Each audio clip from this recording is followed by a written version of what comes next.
제발 MZ스럽고 싶은 대학생들의 신문화 탐색기 트집입니다.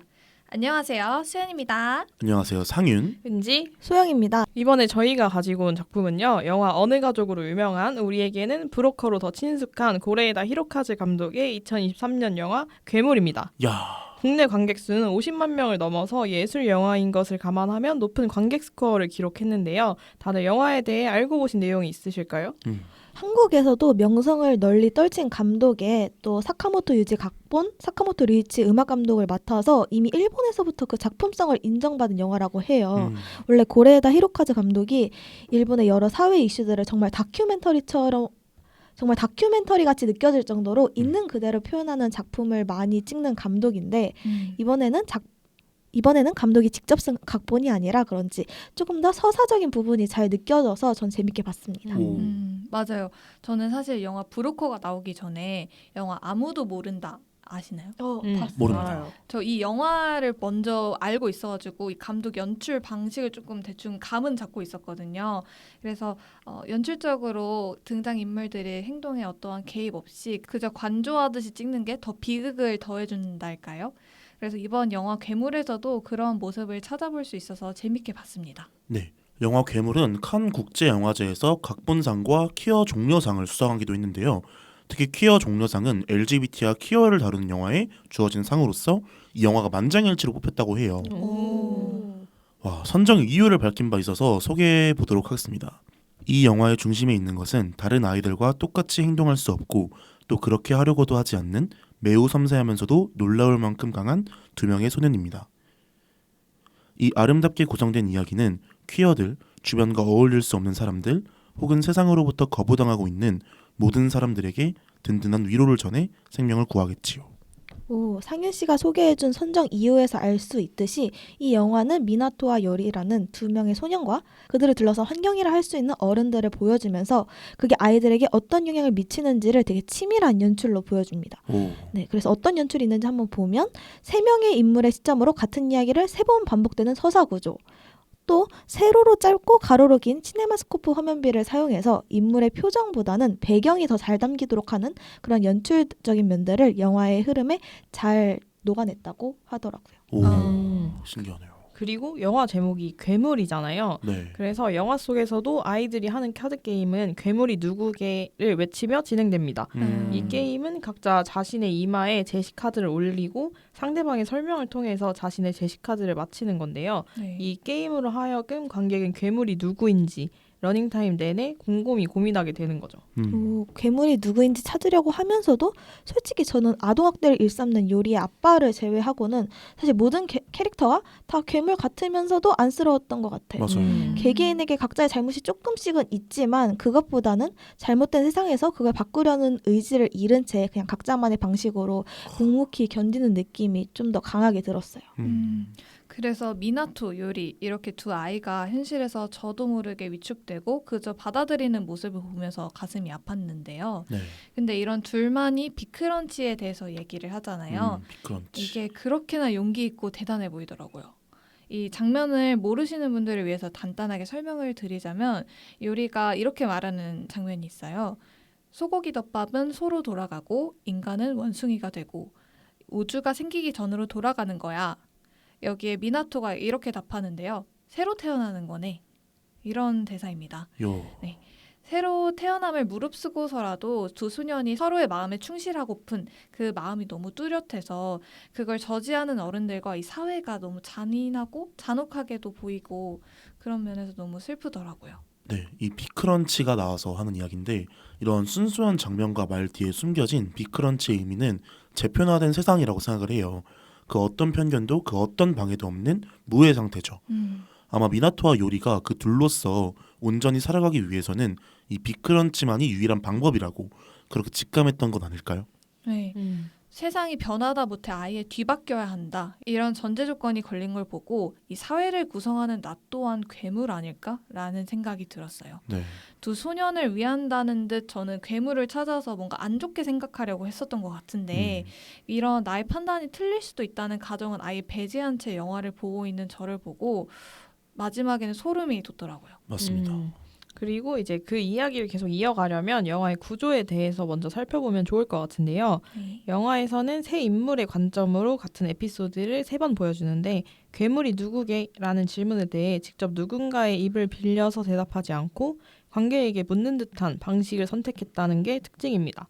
관객들에게 직접 생각해 볼 수 있는 시간을 쥐어준 것 같다는 생각을 했어요. 직접 생각하고 떠올리는 게 영화를 더 의미 있게 볼 수 있을 것 같거든요. 네. 영화는 미나토의 어머니, 호리 선생님, 미나토 이렇게 3명의 인물 순으로 같은 시간대의 사건을 보여주잖아요. 네.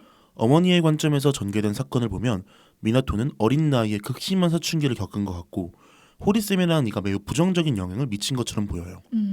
그 다음 호리 선생님의 관점으로 보면 사건을 애써 수습하기 위해 호리 선생님에게 처신을 강요하는 학교가 괴물처럼 보이기도 합니다. 마지막으로 미나토의 관점에서 보면 그냥 이 세상 모든 사람들이 괴물로 보여요. 끝내 이 괴물 찾기의 엔딩, 이 화살은 나로 향하게 됩니다. 이렇게 세 관점으로 달라지면서 다른 관점일 때는 보이지 않던 사실들이 보이더라고요. 맞아요. 네, 일례로 이제 미나토의 어머니는 나름 타당한 이유로 항의를 한다고 생각을 하지만 사실 이 엄마가 아는 것과는 다르게 호리 선생님은 악질 선생님도 아니고 걸스바에 다니는 그런 사람도 아니잖아요. 네. 맞아요. 사실 멋대로 선생님을 판단 내린 거죠. 하지만 호리 선생님의 시점이 나오기 전까지는 저도 어머니에게 막 몰입을 해서 막 선생님을 괴물로 규정짓고 막 비난했었는데 우리가 이렇게 주관적이고 함부로 판단 내린다는 것을 관객 스스로도 직접 느껴보라고 이런 구조를 선택한 게 아닐까 싶어요. 맞아요. 네. 그래서 결국 괴물이 누구인지를 판단하려고 하는 제가 괴물이 아닌지 우리는 각자 나름대로 나름의 선을 지키면서 살아가고 있다고 생각하겠지만 그마저도 주관적이고 진실에 접근할 수 있는 건 굉장히 어렵고 어찌 보면 제가 너무 오만한 태도로 인물들을 바라보고 있는 게 아니었는지 반성하고 있었습니다. 네. 저도 호리 선생님은 오타를 찾아서 출판사에 편지 쓰는 게 취미인 사람이잖아요. 맞아요. 그런데 이제 그걸 보니까 틀린 것을 고칠 줄 아는 사람이더라고요. 그래서 나중에는 선생님이 틀렸고 넌 잘못하지 않았고 그래서 미나토에게 사과하러 찾아가기도 하죠. 이렇게 각 에피소드를 거듭할 때마다 인물에게 가졌던 생각들을 전복시키면서 관객의 시선을 뒤집다 보니 우리의 편견은 사실 만들어진 거구나 라는 생각이 들더라고요. 네, 실제로도 나에게 유익한 사람과 나에게 해가 될 것 같은 사람 이렇게 구분을 하는 행위로 스스로를 보호하기도 하지만 이는 자칫하면 편협한 사고관으로 빠질 수 있어요. 감독은 세계의 구조로 어른들의 뒤엉켜버린 분노와 오해 속 끝내 남은 것은 아이의 순수함이라는 것을 말해주고 싶었던 것 같습니다. 그럼 아까 수연 씨가 말씀하셨던 빅크런치의 숨겨진 의미를 이야기해볼까 하는데요. 빅크런치가 일어나면 우주가 생기기 전으로 돌아가 모든 것이 새로 태어날 수 있다고 했잖아요. 그래서 미나토와 요리는 둘만의 아지트에서 빅크런치를 준비하고요. 이미 어른들의 이야기를 그대로 이해하고 따랐던 수동적인 존재에서 벗어나서 이제 두 아이는 주체적으로 생각할 수 있게 된 그런 사람들이 되었지만 하지만 그래서 더 현실 앞에서는 고통스러웠죠. 그래서 이런 아이들이 자유로울 수 있는 방법으로 생각해낸 것이 빅크런치가 아니었나 생각했어요. 아이들이 이런 빅크런치를 상상하는 건 반대로 생각을 해보면 현실에서는 나의 정체성이나 나의 존재가 완벽하게 받아들여지는 것은 회의적이다라고 이 아이들도 생각하고 있었던 것 같습니다. 또 다른 가능 세계를 말한다는 건 지금 현실 세계의 부정이기도 함과 동시에 세상이 전복될지언정 나는 나로서 계속 살아가고 싶다는 의지이기도 하잖아요. 그 어린아이들이 그렇게까지 생각하는 거에 도달하기까지 얼마나 고민의 시간을 많이 거쳤을지. 네, 진짜 마음이 정말 아팠습니다. 세상이 조금 더 그들을 사랑할 수 있는 힘을 가졌더라면 우리가 그들의 곁에서 그들을 있는 힘껏 사랑할 수 있는 용기가 있었더라면 그들이 폭풍우를 뚫고 산사태를 무릅쓰고 그들만의 공간으로 가지 않았을 텐데 라는 생각이 들더라고요. 이렇게 빅크런치를 실행하는 데까지 돼지내라는 개념이 있었어요. 왜냐하면 요리의 아버지가 요리한테 돼지내라고 자꾸 뭐라 하잖아요. 네. 돼지내라고 하는 건 동성애를 의미하는 거였고요.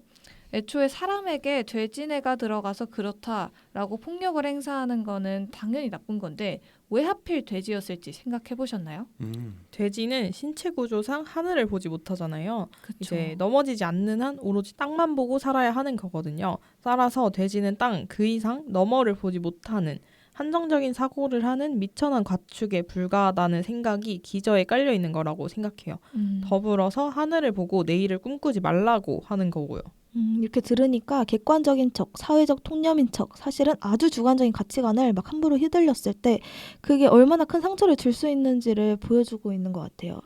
이런 돼지내로 시작하는 요리 아버지의 언어 폭력, 가스라이팅 때문에 결국 요리도 자기 스스로를 괴물로 규정짓고 자신한테 어떤 폭력이 향해 오더라도 아무런 반항도 하지 않고 어떻게 보면 망가져 버렸으니까요. 네. 이런 상황에서 요리는 본인이 돼지뇌를 가지고 있는 것에 대해 그저 수긍하는 태도를 보여요. 나무늘보처럼요. 그런데 미나토는 혼란을 겪죠. 내가 요리를 생각하는 마음이 우정일지 사랑일지. 만약 사랑이라면 나도 인간이 아니라 괴물이고 돼지뇌를 가지고 있는 건지. 네, 나무늘보는 카드게임 할 때 나왔던 말인데요. 공격당했을 때 아무것도 하지 않는다는 점에서 요리와 나무늘보가 닮았다고 말해요. 이에 요리는 아무것도 느끼지 않으려고 라고 답하는데 미나토보다 훨씬 더 먼저 혼란을 겪었을 요리가 그 시간을 어떻게 지나왔을지 보여주는 단어라는 생각이 들었어요.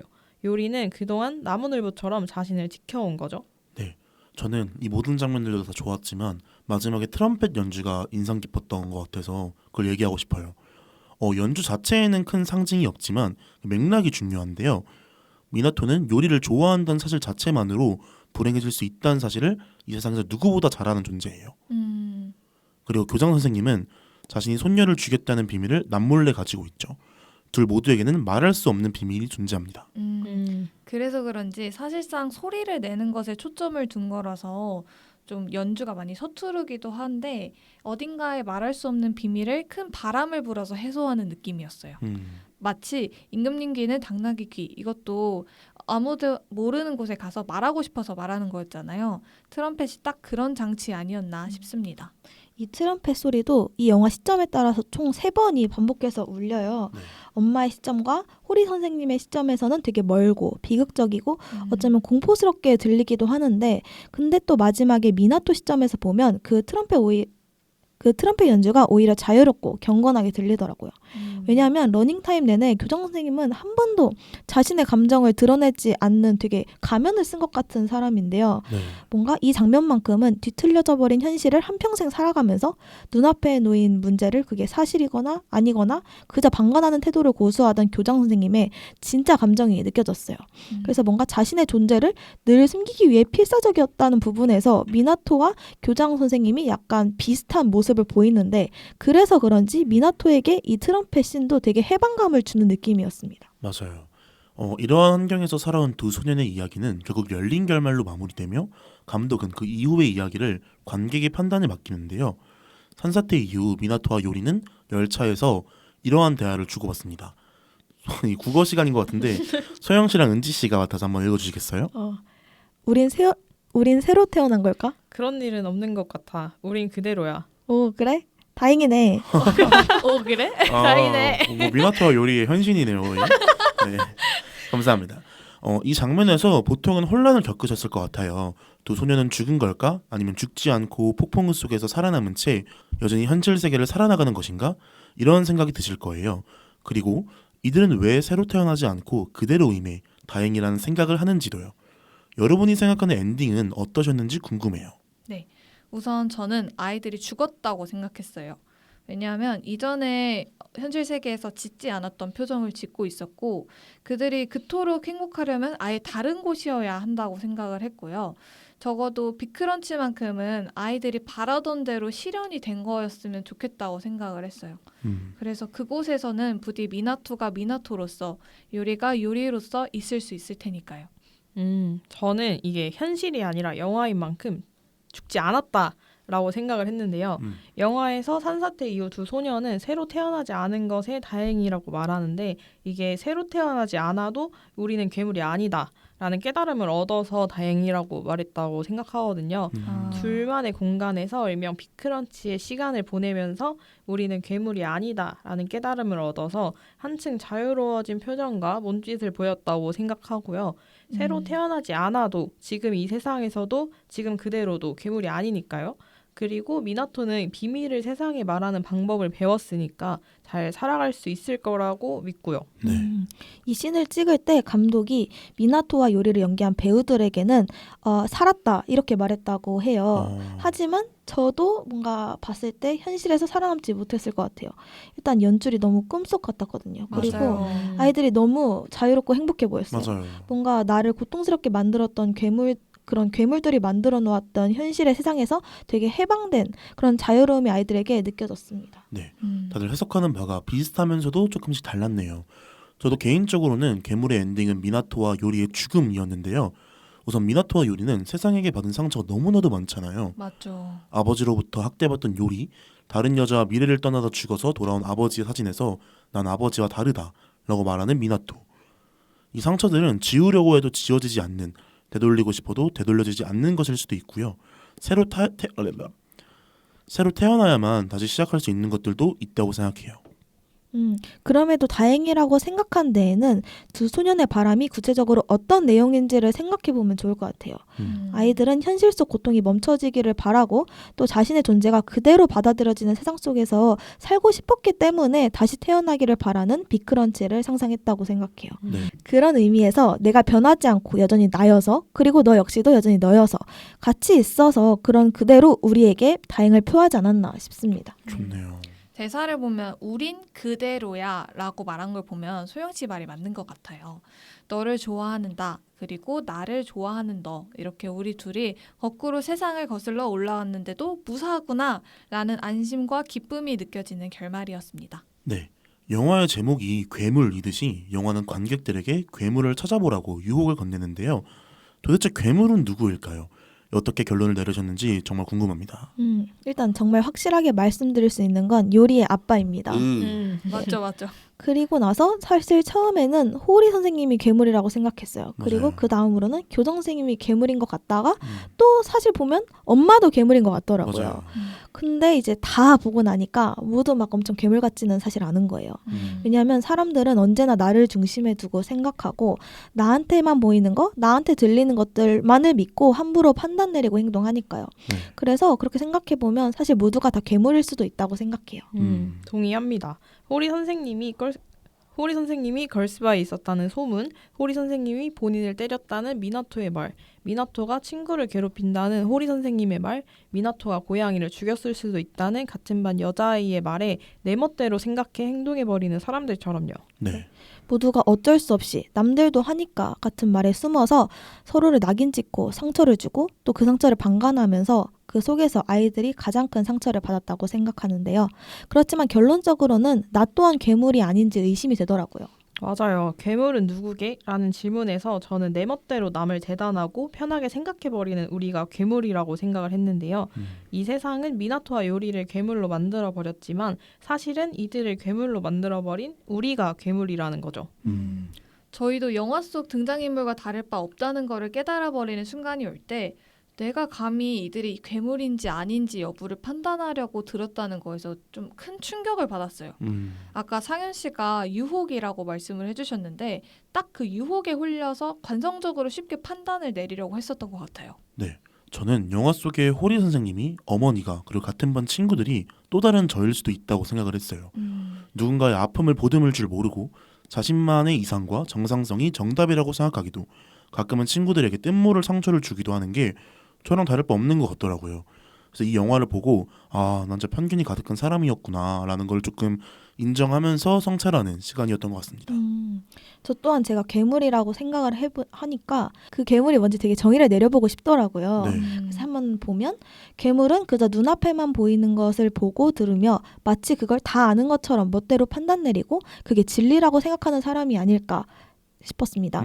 절대적이고 단편적으로 누구는 괴물이 맞고 누구는 아님을 판단 내릴 수는 없을 것 같아요. 네. 모두가 그런 괴물적인 모습을 가지고 있고 그런 것들이 축적되어서 이런 괴물 같은 사이가 만들어졌으니까요. 네. 이 영화를 보고 나서 내 편협한 마음이 단순간에 사라지지는 않겠지만 새로 태어나지 않아도 세상이 멸망하지 않더라도 누구나 편견 없는 시선으로 사랑을 노래할 수 있는 세상이 왔으면 좋겠습니다. 네. 말씀 너무 좋은데요. 좋습니다. 오늘 5회차 월드와이드 넘버원 콘텐츠 영화 괴물에 대해 이야기 나눠보았습니다. 이 영화에 대한 한 줄평 타임 가져볼게요. 상윤 씨부터 부탁드려요. 네, 저는 이토록 추악한 세상일지라도 끝내 사랑하길라고 남겨봤습니다. 네, 괴물과도 같은 세상 속에서 좋아하는 것을 마음껏 좋아할 수 있기를, 그리고 다양한 형태의 사랑이 존중받을 수 있기를, 어른들이 정말 미안하다라는 생각이 들면서 이런 평을 남겨봤던 것 같습니다. 다음은 제가 해보겠습니다. 저는 우리는 평생 진실의 파편만을 전부라 믿으며 살아간다 라고 해봤는데요. 사실과 진실은 비슷한 것 같지만 다른 개념이잖아요. 네, 근데 새 구조에서 메인으로 등장한 인물도 모두 자신이 믿는 사실을 기반으로 행동합니다. 진정한 사건의 전말은 그 영화를 보면서 모든 맥락을 파악한 관객들만 알고 있죠. 근데 관객들도 그 진이나 모든 거를 알 수 있을 것이라고 생각하지는 않아요. 그저 영화가 제시하는 단서들을 보고 들으면서 판단하고 결정짓고 그거에 맞게 행동을 하죠. 이제 그런 거를 보면 영화 속 등장인물과 우리는 다를 바가 없습니다. 그래서 이렇게 한 줄평을 지어봤어요. 좋네요. 저는 괴물은 누구게에 정확한 대답을 할 수 있을까라고 지어봤는데요. 이 영화는 결국 모든 인물들이 자신은 나름의 선이라고 생각하면서 행동을 했었지만 사실은 그렇지 않았던 모든 잘못들이 보태져서 만든 비극들을 보여준다고 생각해요.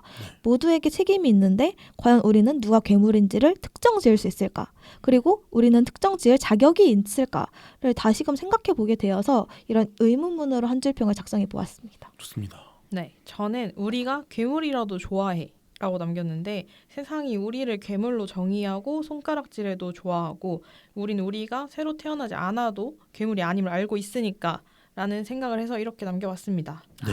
좋습니다. 오늘 그러면 괴물 영화 여기까지 얘기하는 걸로 마무리 짓고요. 저희는 다음 콘텐츠로 찾아뵙겠습니다. 인사드릴게요.